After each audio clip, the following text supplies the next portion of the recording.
Help. The Supreme Court is sick. Call a lawyer.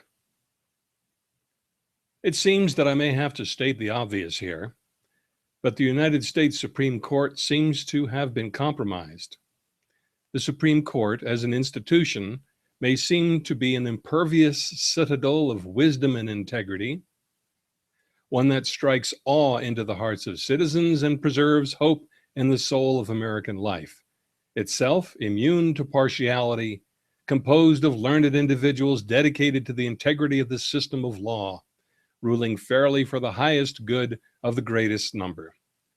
But recent rulings might cast that characterization in doubt. See what I mean about stating the obvious? Am I understating my case, do you think? Let's take an easy pot shot at the Citizens United ruling. Now, I know that much has already been said, but not, I think, this. The Citizens United ruling was based upon a pre-existing body of law which holds that corporations are artificial persons, not that they are artificial citizens. What the Citizens United ruling did was to confuse personhood with citizenship.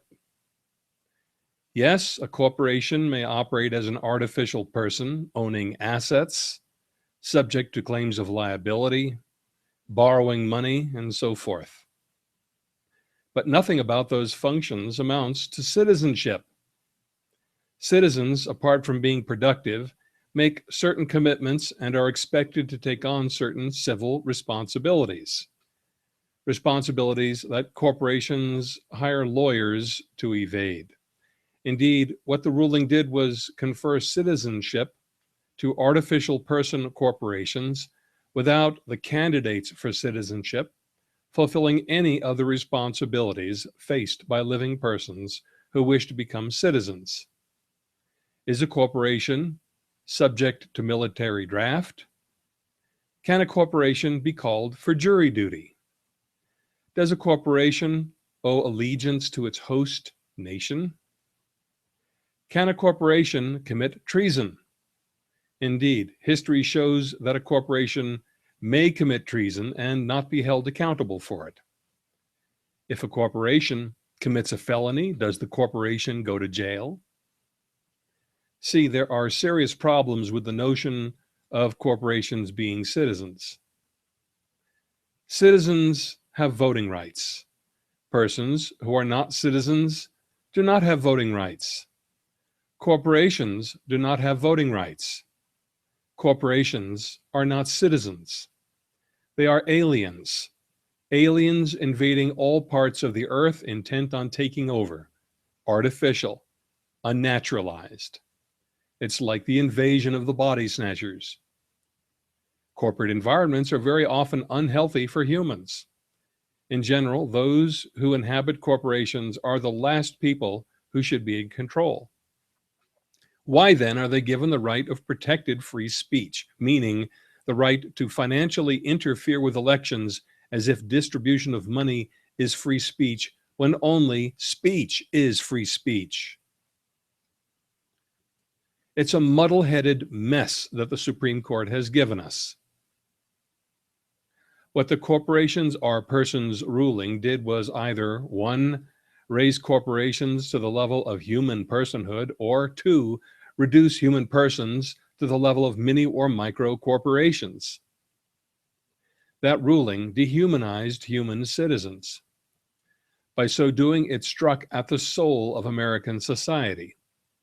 It was a betrayal of humanity. The Supreme Court seems to have missed that little nuance. Here's another one, glaringly blatant, the name Citizens United. The name is a lie.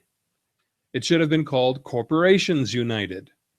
However, its intent is clear, claiming the rights of citizenship for artificial person corporations outright.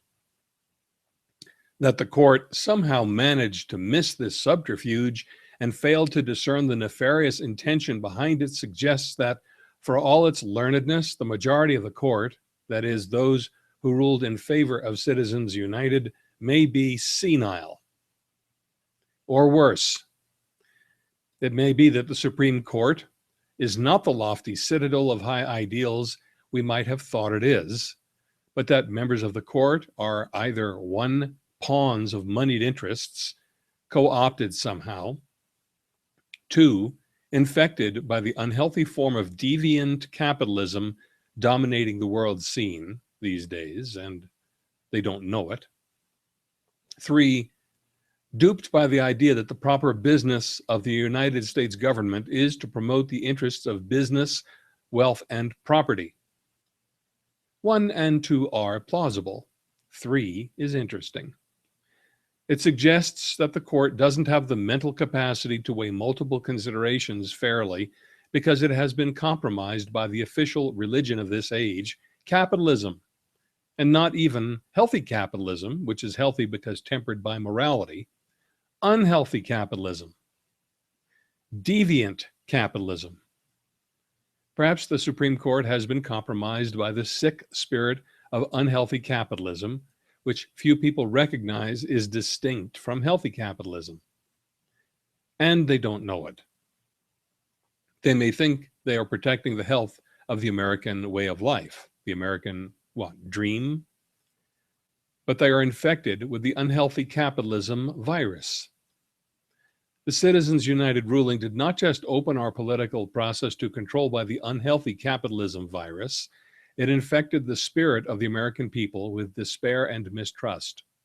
How's that for a boost to the American economy? Everybody knows that capitalism is sick. Now we have a diagnosis. Unless, of course, some members of the Supreme Court are the dupes of moneyed interests. In either case, an immune response is building to the virus in this country and abroad.